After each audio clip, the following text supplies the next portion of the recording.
మాది గ్రామం కందికట్కూర్, మండలం ఇల్లంతకుంట, రాజన్న సిరిసిల్ల జిల్లా, తెలంగాణ రాష్ట్రం. కందికట్కూర్ గ్రామంలో గత కొన్ని రోజుల నుండి, కొన్ని సంవత్సరాల నుండి ఈ కోతుల బెడద ఎక్కువగా ఉంది.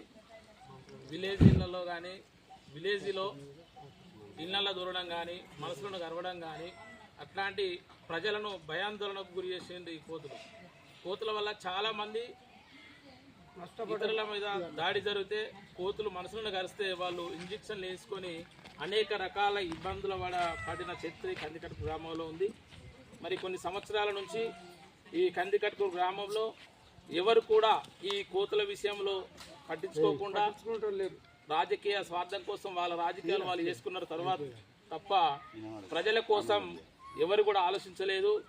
మరి ఈ ఆలోచన చేసినటువంటి మా కందికట్కూర్ గ్రామ వాస్తవ్యులు చింతపల్లి వేణురావు గారు మరి ఆలోచన చేసి కోతుల వల్ల ప్రజలు చాలా ఇబ్బందులు పడుతుర్రు అనే ఉద్దేశంతో ఈ కోతులు ఇక్కడి నుంచి తన సొంత ఖర్చులతోటి ఈ కోతులన్నింటినీ పట్టించి ఇక్కడ నుంచి కట్కూరు నుండి తరలించడం జరుగుతూ ఉంది. మరి ఈ కోతుల వల్ల చాలామంది రోడ్ల మీదకి రావడన్నా కూడా ఈ రోడ్డుపై బైకుల మీద వెళ్తున్నప్పుడు కూడా చాలా ఇబ్బందులకు గురి చేసింది, ఇళ్లకు దారి చేసి ఇళ్లకు వచ్చింది. ఇంట్లో ఉన్న ఆడవాళ్ళను కూడా ఈ కోతులు దాడి చేయడం జరిగింది. అట్లాంటి పరిస్థితులను గమనించినటువంటి వేణురావు ఈ కోతుల వల్ల ఇబ్బందులు పడుతున్న ప్రజల ఉద్దేశంతో మరి వీరి ద్వారా ఈ కోతులను ఇక్కడ నుంచి తరలించడం జరుగుతుంది. వారికి మా గ్రామ ప్రజల పక్షాన ప్రత్యేక ధన్యవాదాలు తెలియజేస్తూ ఉన్నాము.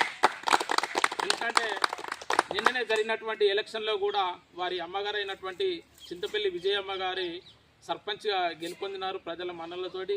ఇది మొదటి విజయంగా మేము భావిస్తూ ఉన్నాం. ఎందుకంటే సర్పంచ్ గెలిచిన తర్వాత మొదటిసారి కోతులు ప్రజలను ఇబ్బందులు పెడుతున్నాయనే ఉద్దేశంతో వారి మొదటి విజయం కోతుల ద్వారా ప్రజల పక్షాన వాళ్ళు నిలబడి ఈ కోతుల బెడద లేకుండా చేస్తున్నందుకు వారి గ్రామ ప్రజల పక్షాన 100% అందరూ రుణపడి ఉంటారని కూడా నేను ఆశిస్తూ ఉన్నాను. ఈ చేసినటువంటి వాళ్ళకు వేణురావు గారికి, చిరుపల్లి విజయమ్మ గారికి అందరికీ ప్రత్యేక కృతజ్ఞతలు.